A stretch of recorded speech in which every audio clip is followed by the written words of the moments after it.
So in addition to affiliate marketing, I'm a big believer, and I know you are, in passive income, creating multiple streams of income, right? Because if you're relying on one stream of income and it goes dead, you're in big trouble, right? If you're a restaurant owner selling bagels and all of a sudden COVID hits, you can't sell bagels anymore.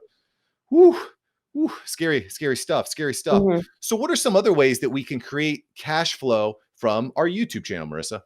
Yeah. So the main ways are, offering a service, right? If you're a coach or a consultant, it's very easy to just say, hey, like, let's hop on a strategy call or something like that, and give a call to action for that. Course creation is huge. If you can just offer, or not offer, but produce a video module type course with something that people ask you a lot, and that you have to give, that they see you as the expert in, create a course around it and sell it, because your knowledge is like the most profitable thing that you can sell. And the thing with course creation is that it's so scalable, and it's hardly any cost to fulfill, because it's like, if your profit is going up but your expenses and fixed costs are going up, it's like, what's the point? If you're making $1 million but your expenses are over 900,000, it's like, well, what's the point of even scaling this? So definitely course creation. There's And Patreon. that's the magic. I just want to reiterate, that's the magic of YouTube, right? Because you don't have to run tens of thousands, $100,000 in Facebook ads. You've already got the traffic through your YouTube channel, right? Right. Yeah, I love that. It's like, I for sure plan to now run paid advertising, but I've never spent a dime on advertising yet. And so, because you have that base of traffic to just like keep you afloat, and you already have the know, like, and trust. So it's just, exactly. yeah, it's beautiful. Exactly. Yeah. And other ways that I plan to monetize my channel is through my merch store, my Teespring store. I want to sell merch.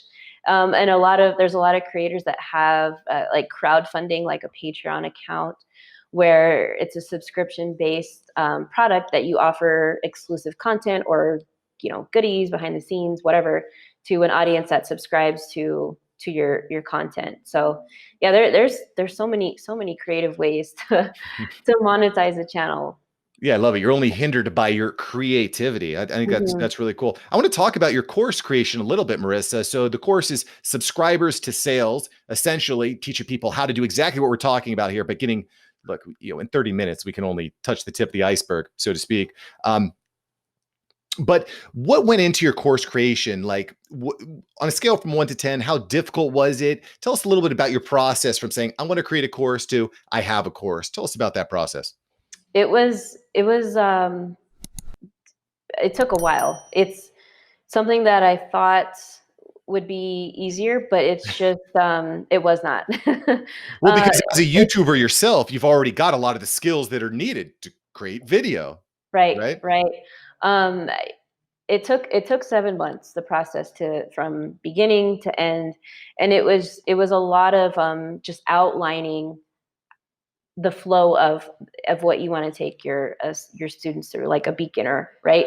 Because it's different for everybody, because people are coming into your course sometimes at different stages. Some people are more ahead than others. Some people are just very beginners. So it's like you have to include everything, and it's hard to remember what it's like in the beginning when you're struggling with something. And so I think that was the most difficult part. But once you outline, you script, and I tell people when they're creating a course, like, definitely section it out, like with, numbers, or, A, B, and C, and modules, and lessons, because it's like a curriculum. When you're in school, you have different chapters, you have different lessons. It's the same thing, so that there's structure to your course, and then in the future you can position it to add things, change things as you go. And so that was it's a lot of effort, though, because you do have to film, you have to edit, you have to,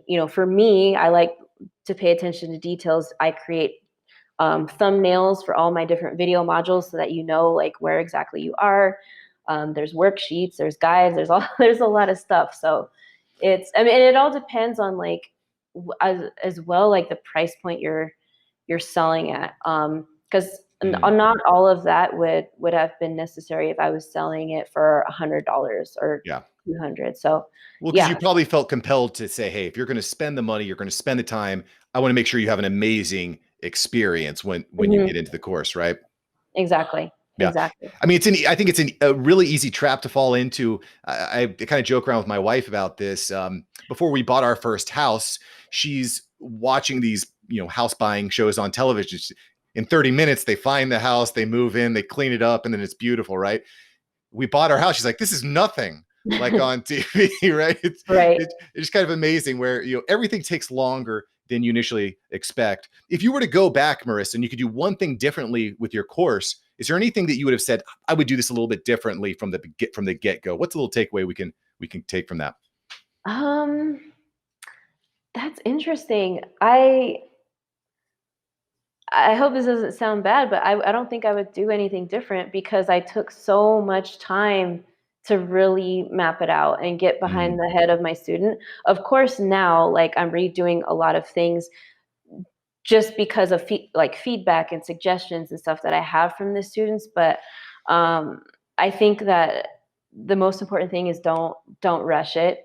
You want to finish, you want to launch, but hey, if you need to redo that, redo it. If you need to hire somebody to help you with creating the designs or creating different templates or worksheets or tools for your students, like take the time to do that for love it. sure. Love it. I'm curious, did you take a course on how to build the course, or did you just say, I'm going to go all in, I'm going to dive in? I didn't take a course on it, no, but School, I School uh-huh. of YouTube. Did you go to the School of YouTube to build it? Yeah. I love it. I love it.